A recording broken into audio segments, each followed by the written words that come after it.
বিসমিল্লাহির রহমানির রহিম। আসসালামু আলাইকুম। কেমন আছেন সবাই? আশা করছি খুব ভালো আছেন।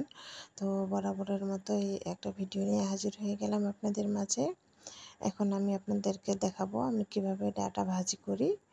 তো আমি যে প্রথমে কড়াই তেল দিয়ে দিয়েছি, তারপরে যে পেঁয়াজ রসুন কাঁচামরিচ দিয়ে দিয়েছি, এরপর দিয়ে দিলাম লবণ আর দিয়ে দিব হলুদ। আর আমি ভাজিতে আর অন্য কোনো মশলা ইউজ করি না। আর মরিচ যেহেতু কাঁচা মরিচ দিই, মরিচের গুঁড়া দেওয়ার তো প্রশ্নই আসে না। আর আমি যে ডাটা ভাজি করব সেই ডাটাটা আমি আগে লবণ দিয়ে একটু সামান্য কষলে রেখেছিলাম, তাহলে এই ভাজিটা তাড়াতাড়ি হয়ে যাবে আর খেতেও ভালো হয়, একটু সফট হয় আর কি। তো এই ডাটাগুলো আমার বাবার বাড়ি থেকে এনেছিলাম, অনেকগুলো ডাটা মানে অনেক রকম সবজি এনেছিলাম। আমার বাবার বাড়িতে সবজি করা হয়, তো সব কিছু এত ফ্রেশ দেখে আসার সময় বস্তা ভরে দিয়ে দেয় আমার আম্মু। তো এটা আসলে সব মায়েরাই দেয় মেয়েদেরকে শ্বশুরবাড়িতে যাওয়ার সময়। তো আমি যেহেতু এখন শ্বশুরবাড়ি আছি, আমরা ঈদ করতে আসছি, তো বেশ কিছুদিন ঈদের আগে এসেছিলাম, 10-12 দিন আগে। আর এই তো এখন ঈদের পরে তো তবু আছি, এখন যাব কিছুদিন পরে হয়তো। তো আসলে যেতে মন চায় না, আর গেলে আসতে মন চায় না।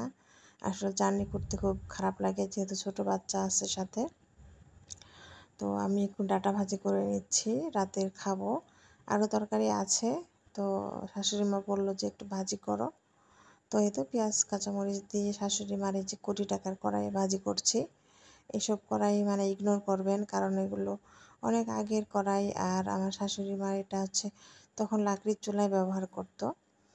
আর আমি যখন আর কি আমি রান্না করি, তো এটা এখন আর নেয় না লাকড়ির চুলা, এটা এখন গ্যাসের চুলাই করা হয়, কোনো কালি নাই। কিন্তু ওই যে কড়াইগুলো তো কালো হয়ে যায়, তাই না? কথা বলতে বলতে ভাজিটা হয়ে গেল। তো আমি এদিকে এই যে মুরগি রান্না করছি, এটা ভাজা হবে, ভাজির মতো করে রান্না করছি। কারণ মুরগির ঝোলটা আসলে খেতে পারি না, ভালো লাগে না, কেউই খায় না আমাদের বাড়ির সবাই, এরকম ভাজা ভাজাটাই পছন্দ করে। আর এটাতে প্রচুর মশলা দেওয়া হয়, মরিচের গুঁড়া, কাঁচামরিচ, হলুদ, তারপরে আদা বাটা, রসুন বাটা, আর যা যা লাগে আর কি সব কিছু দেওয়া হয়। এটা খেতে ভীষণ মজার হয়। যারা মুরগি খান না, এরকম করে ভাজা ভাজা করে রান্না করে খেতে পারেন। আর এটা ননস্টিকে বা যেসব কড়াই লাগে না সেসব কড়াই করলে ভালো হয়।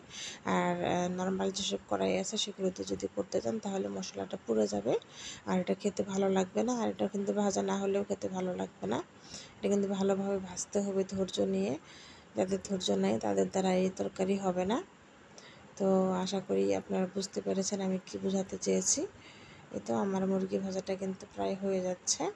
তো ভালো থাকবেন সবাই, ধন্যবাদ সবাইকে কষ্ট করে ভিডিওটি দেখার জন্য।